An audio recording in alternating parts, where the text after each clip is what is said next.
Maithili express की शानदार प्रस्तुति। अभी आप सुन रहे हैं मनीष मिसाल और ललन मिश्रा को।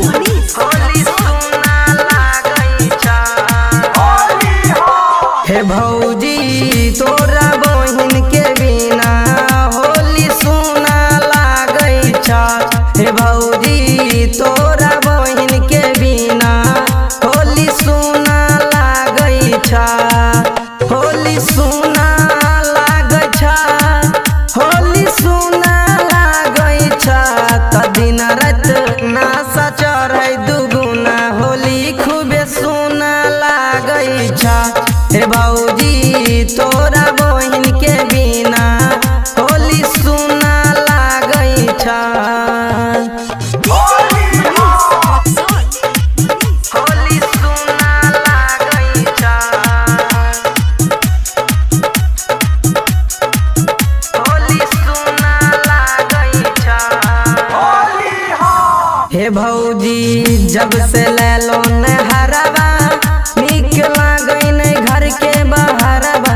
हे भौजी निक नै लागै बहरवा।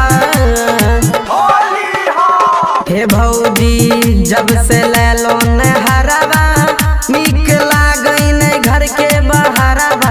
हे भौजी निक नै लागै बहरवा। तले के जाई बनाया नमूना होली खूबे सुना लागै छै। रे बेटा तोरा मौसी के बिना होली खूबे सुना लागै छा। होली सुना लागै छा। होली सुना लागै छा।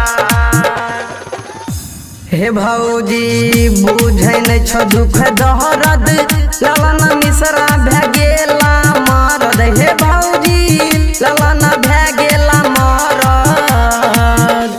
हे भौजी बुझै नै छौ दुख दहरद ललन मिश्रा भए गेला मरद। हे भौजी ललन भए गेला मरद।